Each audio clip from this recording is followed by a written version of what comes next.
आज हम एक ऐसे सफर पर निकलने वाले हैं जो हमें उस रहस्यमयी दुनिया में ले जाएगा जिसने सदियों तक इंसानियत पर कहर बरपाया। सोचिए, प्लेग, हैजा, चेचक, ये सिर्फ बीमारियां नहीं थीं, ये वो अनदेखे दुश्मन थे जो बिना किसी चेतावनी के आते और सब कुछ तबाह कर देते थे। ये कहानी है उन जबरदस्त वैज्ञानिकों की जिन्होंने एक पूरी की पूरी सूक्ष्म दुनिया के दरवाजे खोल दिए और हमारी जिंदगी को हमेशा हमेशा के लिए बदल दिया। कभी सोचा है कि क्या हो अगर इतिहास के सबसे बड़े, सबसे जानलेवा खतरे वो हों जिन्हें हम देख ही ना सकें? सदियों तक यही हकीकत थी। बीमारियां और महामारियां फैलती थीं और किसी को पता नहीं होता था कि क्यों। लोग सोचते थे कि ये कोई बुरी हवा है या शायद भगवान का कोई श्राप। लेकिन असली दुश्मन तो ठीक हमारी नजरों के सामने था, बस उसे देखने का जरिया हमारे पास नहीं था। तो इसी रहस्य और इसी खोज ने विज्ञान की एक पूरी नई दुनिया को जन्म दिया, और वो है माइक्रोबायोलॉजी, यानी सूक्ष्म जीव विज्ञान। ये उन छोटे छोटे नन्हे नन्हे जीवों की पढ़ाई है जिन्हें हम अपनी आंखों से देख ही नहीं सकते। और जानते हैं, यही वो विज्ञान है जिसने उस अनदेखे दुश्मन की असलियत को दुनिया के सामने रखा, उसे एक नाम दिया और फिर उससे लड़ने के लिए हमें हथियार भी दिए। तो चलिए कहानी की शुरुआत करते हैं। हमारी कहानी एक ऐसे इंसान से शुरू होती है जिसकी जिज्ञासा, जिसका कौतूहल इतना ज्यादा था कि उसने एक ऐसी दुनिया में झांक कर देख लिया जिसे उससे पहले किसी ने नहीं देखा था। और मजे की बात यह है कि वो कोई बड़ा प्रोफेसर या साइंटिस्ट नहीं था, वो तो एक मामूली कपड़ा व्यापारी था। पर उसकी एक खोज ने मेडिकल साइंस का पूरा इतिहास ही बदल कर रख दिया। जी हाँ, इनका नाम था एंटनी वॉन ल्यूवेनहॉक। आज की तारीख में हम इन्हें फादर ऑफ माइक्रोबायोलॉजी या सूक्ष्म जीव विज्ञान का जनक कहते हैं। और ये टाइटल उन्हें बिल्कुल सही मिला है, क्योंकि सच में वो पहले इंसान थे जिन्होंने उस दुनिया को अपनी आंखों से देखा जो थी तो हमेशा से, पर किसी को नजर नहीं आई थी। और आपको पता है सबसे दिलचस्प बात क्या है? ल्यूवेनहॉक कोई ट्रेन साइंटिस्ट नहीं थे। उनका तो शौक था, एक जुनून था, लेंस को घिसना और उन्हें बेहतर बनाना, ताकि वो अपने कपड़ों के धागों को और भी करीब से देख सकें। और उनका सीक्रेट वेपन, उनका गुप्त हथियार क्या था? एक घर पर बनाया हुआ सिंगल लेंस वाला माइक्रोस्कोप, जो उस जमाने में बने किसी भी दूसरे माइक्रोस्कोप से कई कई गुना ज्यादा पावरफुल था। और ये कोई मामूली माइक्रोस्कोप नहीं था, जी नहीं। ल्यूवेनहॉक जो लेंस बनाते थे वो किसी भी चीज को उसके असली आकार से 300 गुना बड़ा करके दिखा सकते थे। सोचिए जरा, ये उस समय की टेक्नोलॉजी से इतना आगे था कि सालों तक कोई दूसरा वैज्ञानिक इसकी बराबरी ही नहीं कर पाया। और उन्होंने ये लेंस बनाने का राज कभी किसी को नहीं बताया। और फिर 1670 के दशक में एक दिन उन्होंने बस यूं ही बारिश के पानी की एक बूंद अपने लेंस के नीचे रखी, और जो उन्होंने देखा उससे उनकी तो आंखें फटी की फटी रह गई। पानी की उस एक बूंद में एक पूरी दुनिया जिंदा थी। हजारों छोटे छोटे जीव उसमें तैर रहे थे, नाच रहे थे, घूम रहे थे। उन्होंने नन्हे नन्हे चलते फिरते जीवों को एक बड़ा ही प्यारा सा नाम दिया, लिटिल एनिमल्स, यानी एनिमलक्यूल्स। पर कहानी यहीं खत्म नहीं हुई। उनकी जिज्ञासा की तो कोई हद ही नहीं थी। उन्होंने अपने दांतों की मैल से लेकर तालाब के गंदे पानी तक हर चीज को अपने माइक्रोस्कोप के नीचे रखकर देखा। वो बैक्टीरिया और प्रोटोजुआ को देखने वाले पहले इंसान बने। सिर्फ इतना ही नहीं, उन्होंने खून में बहती लाल रक्त कोशिकाओं और यहाँ तक कि मानव शुक्राणु कोशिकाओं को भी पहली बार देखा और उनके बारे में लिखा। ल्यूवेनहॉक ने ये तो नहीं बताया कि ये जीव करते क्या है, पर उन्होंने ये साबित कर दिया कि एक अनदेखी दुनिया सच में मौजूद है। तो ठीक है, ल्यूवेनहॉक ने हमें दरवाज़ा तो दिखा दिया कि देखो एक अनदेखी दुनिया है, लेकिन अब अगला और सबसे बड़ा सवाल ये था कि इन अनदेखे दुश्मनों से लड़ा कैसे जाए, भले ही हम ये ना जानते हो कि वो असल में है क्या। और इस सवाल का जवाब मिला एक गांव के डॉक्टर की तेज नज़रों से। तो कहानी में अब एंट्री होती है एडवर्ड जेनर की। ये वो नाम है जिसने दुनिया को चेचक यानी स्मॉल पॉक्स जैसी जानलेवा बीमारी से लड़ने का पहला कारगर हथियार दिया। और उनका ये जबरदस्त काम सिर्फ एक छोटी सी चीज को गौर से देखने पर आधारित था, एक ऐसा ऑब्जर्वेशन जो आगे चलकर करोड़ों लोगों की जान बचाने वाला था। साल था 1796। जेनर ने एक बड़ी अजीब सी चीज नोटिस की। उन्होंने देखा कि जो ग्वाले ने गायों का दूध दूती थी, उन्हें कभी कभी काउपॉक्स नाम की एक हल्की फुल्की बीमारी हो जाती थी, लेकिन उन्हें कभी भी जानलेवा चेचक यानी स्मॉल पॉक्स नहीं होता था। अब देखिए, स्मॉल पॉक्स उस जमाने की एक भयानक महामारी थी। हर 10 में से 3 लोगों की मौत हो जाती थी, और जो बच जाते थे उनके चेहरों पर जिंदगी भर के लिए गहरे दाग पड़ जाते थे। वहीं दूसरी तरफ काउ पॉक्स बस कुछ दिनों की मामूली सी बीमारी थी।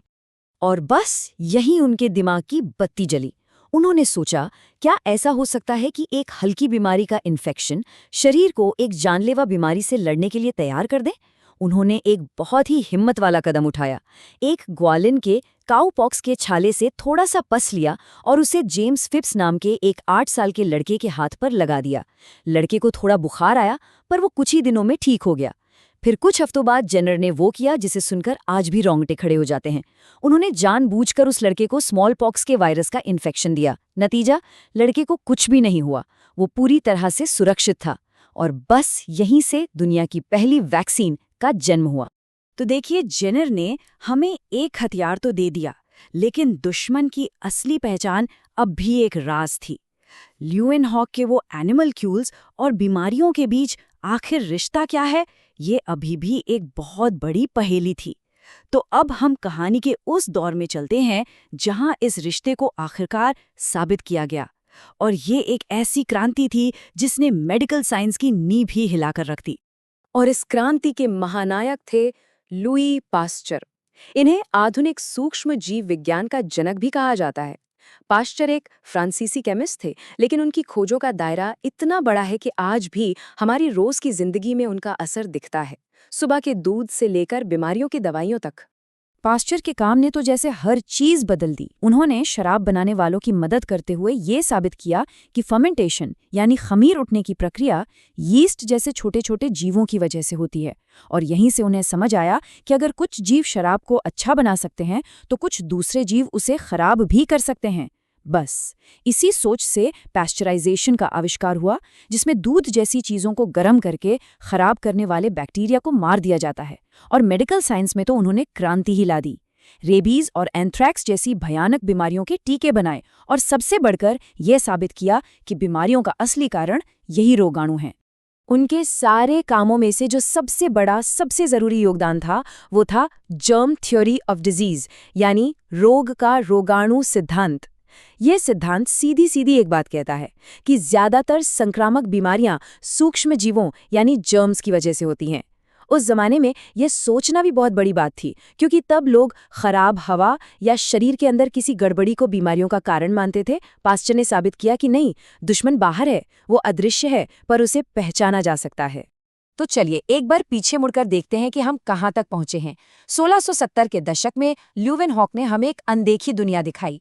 1796 में जेनर ने बिना दुश्मन को पहचाने उससे लड़ने का एक तरीका खोज निकाला। और फिर 1860 के दशक में आकर पास्चर ने आखिरकार ये साबित कर दिया कि असली अपराधी यही सूक्ष्मजीव हैं। तो अब जब ये साबित हो चुका था कि दुश्मन असली है और वही बीमारियों की जड़ है, तो अगला सवाल साफ था। अब इनसे निपटा कैसे जाए, इन्हें कंट्रोल कैसे किया जाए, खासकर उन जगहों पर जहां जिंदगी और मौत का सवाल होता है, जैसे कि एक ऑपरेशन थिएटर। और यहीं तस्वीर में आते हैं जोसेफ लिस्टर, जिन्हें एंटीसेप्टिक सर्जरी का जनक कहा जाता है। लिस्टर एक सर्जन थे और वो पास्चर के काम की अहमियत को तुरंत समझ गए। उन्होंने सोचा कि इस थियरी को सीधे ऑपरेशन थिएटर में इस्तेमाल करना चाहिए। उस दौर में समस्या ये थी कि सर्जरी करवाना एक तरह से मौत को दावत देना था। ऑपरेशन तो शायद सफल हो जाता था, लेकिन उसके बाद होने वाले भयानक इन्फेक्शन से मरीज की मौत हो जाती थी। अस्पतालों को लोग मौत का घर कहने लगे थे, और किसी को भी पक्के तौर पर नहीं पता था कि ऐसा हो क्यों रहा है। लिस्टर ने पास्चर की थ्योरी को पकड़ा और सोचा, अगर हवा में मौजूद जर्म्स शराब को खराब कर सकते हैं, तो वो खुले जख्मों का क्या हाल करते होंगे। उनका हल बहुत सीधा लेकिन क्रांतिकारी था। उन्होंने कार्बोलिक एसिड का इस्तेमाल करना शुरू कर दिया। वो इससे अपने औजारों को साफ करते, अपने हाथ धोते और मरीज के घावों पर भी लगाते थे। और नतीजा चौंकाने वाला था। इन्फेक्शन की दर इतनी तेजी से गिरी कि यकीन करना मुश्किल था। लिस्टर ने सर्जरी को मौत के खेल से निकालकर एक जीवन बचाने वाली प्रक्रिया बना दिया। ठीक है, तो अब हम जान गए थे कि रोगाणु होते हैं और उन्हें कंट्रोल भी किया जा सकता है। पर एक और बड़ी पहेली अभी बाकी थी। हजारों तरह के रोगाणु हैं, पर ये कैसे साबित करें कि कोई एक खास रोगाणु ही किसी एक खास बीमारी की वजह है? इसके लिए हमें एक वैज्ञानिक रूल बुक की जरूरत थी। और इस सवाल का जवाब देने के लिए आए रॉबर्ट कॉक, एक जर्मन डॉक्टर और एक माहिर बैक्टीरियोलॉजिस्ट। देखिए, अगर पैस्चर एक विजनरी थे, एक दूर की सोचने वाले, तो कॉक एक बेहद मेथोडिकल यानी व्यवस्थित और सटीक काम करने वाले वैज्ञानिक थे। उन्होंने माइक्रोबायोलॉजी को अटकलों के खेल से निकालकर एक ठोस विज्ञान बना दिया। कॉच ने माइक्रोबायोलॉजी की लैब में ही क्रांति ला दी। उन्होंने एंथ्रैक्स, टीबी और हैजा जैसी बीमारियों के असली गुनहगार बैक्टीरिया की पहचान की। उन्होंने बैक्टीरिया को उगाने के लिए पेट्री डिश में जेली जैसे ठोस मीडियम का इस्तेमाल शुरू किया। इससे पहली बार किसी एक बैक्टीरिया को दूसरे बैक्टीरिया से अलग करके उगाना यानी प्योर कल्चर बनाना मुमकिन हुआ। और उनकी स्टेनिंग यानी बैक्टीरिया को रंगने की तकनीक ने तो कमाल ही कर दिया। अब वैज्ञानिक बेरंग बैक्टीरिया को माइक्रोस्कोप में साफ साफ देख सकते थे। लेकिन कॉक का जो सबसे बड़ा योगदान माना जाता है वो है उनकी रूल बुक, जिसे हम कॉक्स के अभिधारणाएं या कॉक्स पोस्टुलेट्स कहते हैं। ये असल में 4 नियमों का एक सेट है, एक ऐसा वैज्ञानिक प्रोटोकॉल जो ये साबित करता है कि कोई खास रोगाणु ही किसी खास बीमारी की वजह है। चलिए इन 4 नियमों को समझते हैं। नियम नंबर 1, वो रोगाणु बीमारी के हर मरीज में मिलना चाहिए और किसी स्वस्थ इंसान में नहीं। नियम नंबर 2, उस रोगाणु को मरीज से निकालकर लैब में अकेले यानी एक प्योर कल्चर में उगाया जा सके। नियम नंबर 3, जब उस उगाए हुए रोगाणु को एक स्वस्थ जानवर में डाला जाए तो उसे भी वही बीमारी हो जानी चाहिए। और नियम नंबर 4, जो सबसे जरूरी है, उस नए बीमार जानवर के शरीर से भी वही सेम रोगाणु वापस निकाला जा सके। ये एक ऐसा फूलप्रूफ तरीका था जिसने हमेशा के लिए साबित कर दिया कि कौन सा दुश्मन किस बीमारी के लिए जिम्मेदार है। तो कॉक्स ने हमें दुश्मन की पहचान करने का एक पक्का तरीका दे दिया। अब सफर का आखिरी पड़ाव था। अब जरूरत थी ऐसे हथियारों की जो शरीर में जाकर सिर्फ और सिर्फ दुश्मन पर हमला करें और हमारे शरीर को यानी मेजबान को कोई नुकसान ना पहुंचाएं। और यहीं से शुरू होता है आधुनिक दवाइयों का युग।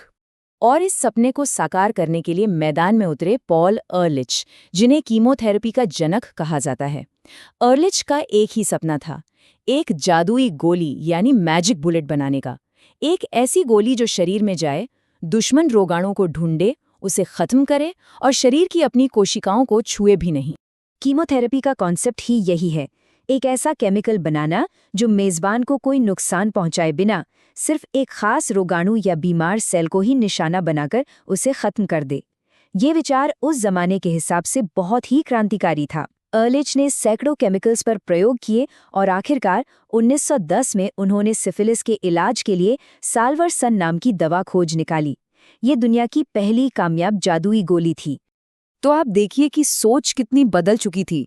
हम लिस्टर के जनरल एंटीसेप्टिक से, जो हर चीज को मार देते थे, चाहे वो दुश्मन हो या दोस्त, से आगे बढ़कर एर्लिच के टारगेटेड केमिकल हथियारों तक पहुंच चुके थे।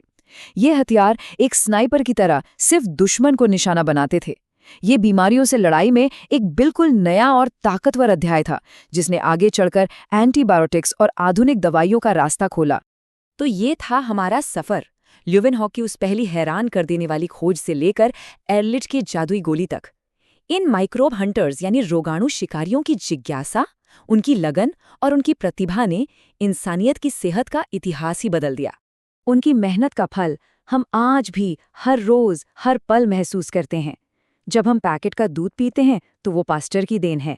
जब कोई एक सुरक्षित सर्जरी करवाता है तो वो लिस्टर का कमाल है। बच्चों को जो टीके लगते हैं वो जेनर के काम को सलाम है। और जब हम इन्फेक्शन के लिए एंटीबायोटिक खाते हैं तो वो एर्लिच के सपने का ही नतीजा है। सच तो ये है कि इन सभी महान वैज्ञानिकों के काम के बिना हमारी आज की दुनिया की कल्पना भी नहीं की जा सकती। इन सब ने अपने जमाने की अनदेखी अदृश्य दुनिया को खोज निकाला, उसे जीता। तो अब सवाल ये उठता है कि हमारे लिए खोजने को कौन सी अदृश्य दुनियाएं बची हैं? क्या वो हमारे दिमाग के गहरे रहस्य हैं, या ब्रह्मांड के अनसुलझे सवाल, या फिर क्वांटम फिजिक्स की वो अजीबोगरीब दुनिया? विज्ञान की अगली बड़ी खोज क्या होगी? ये एक ऐसा सवाल है जो हमें हमेशा खोजते रहने और आगे बढ़ते रहने के लिए प्रेरित करता है।